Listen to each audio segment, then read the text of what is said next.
Savez-vous que le 18e sommet du chef d'État et de gouvernement du G20 de cette année se tiendra à New Delhi du 9 au 10 septembre 2023?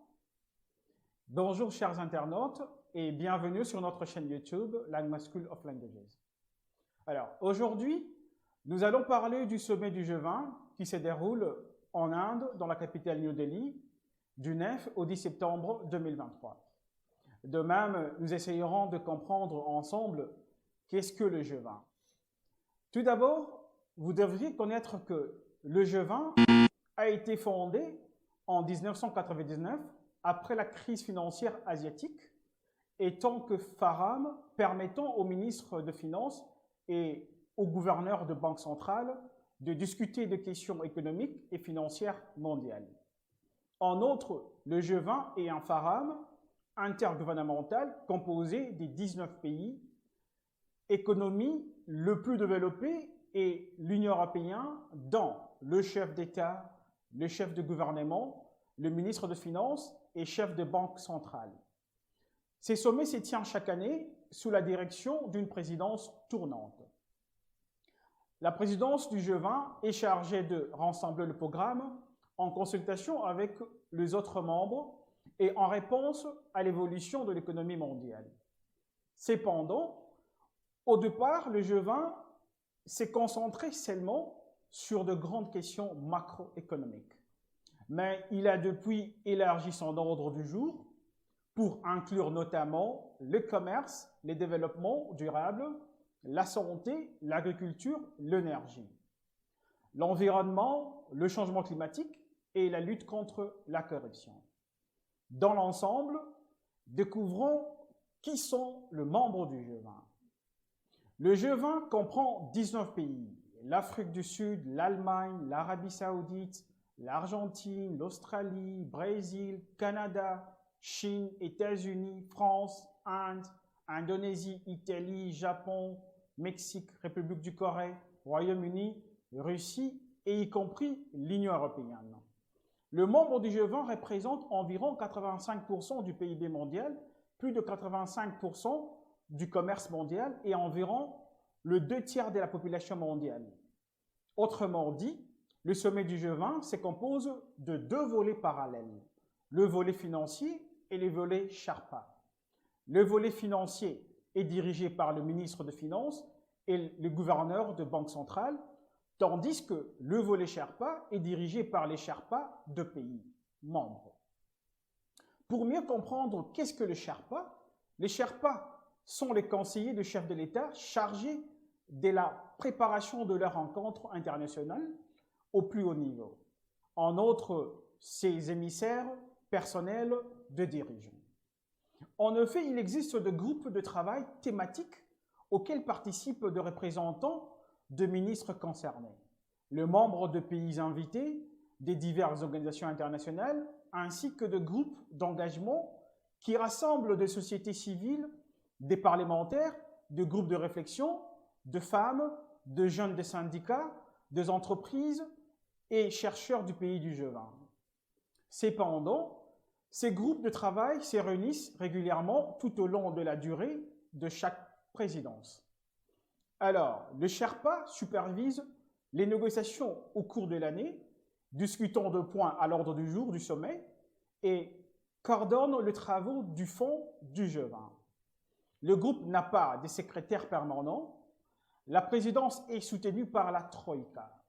La Troïka définit le président ou la présidence précédente, la présidence actuelle et la présidence entrante. Et pendant la présidence indienne de cette année, la Troïka sera composée respectivement de l'Indonésie, de l'Inde et du Brésil. Voilà un peu ce qui concerne le G20. Maintenant, parlons de la présidence de l'Inde sur le G20. 2023 de l'Inde, le sommet qui va se dérouler à New Delhi, contiendra normalement le thème choisi par l'Inde pour son sommet.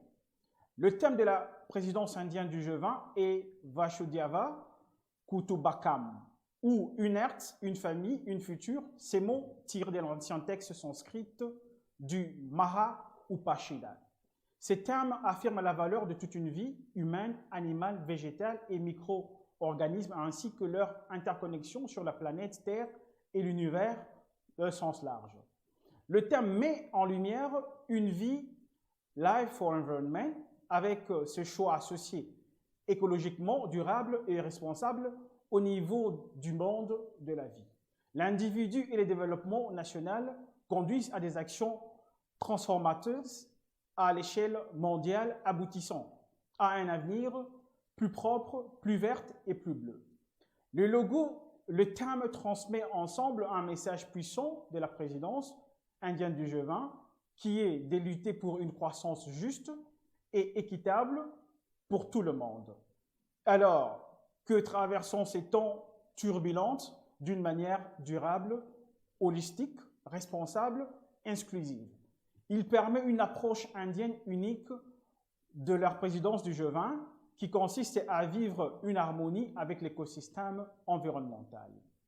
Pour l'Inde, la présidence du G20 marque également le début de l'Ankikal, la période du 25e anniversaire de l'indépendance et son 27e anniversaire qui s'est déroulé en 2000. Le développement de la caractère de ce développement sur le G20 et la présidence indienne du G20 marquent un moment décisif pour le pays car elle contribue à définir un certain nombre de questions mondiales, parmi eux citant la réforme des banques multilatérales de développement, l'inclusion de l'Union africaine et l'accent mis sur l'action climatique.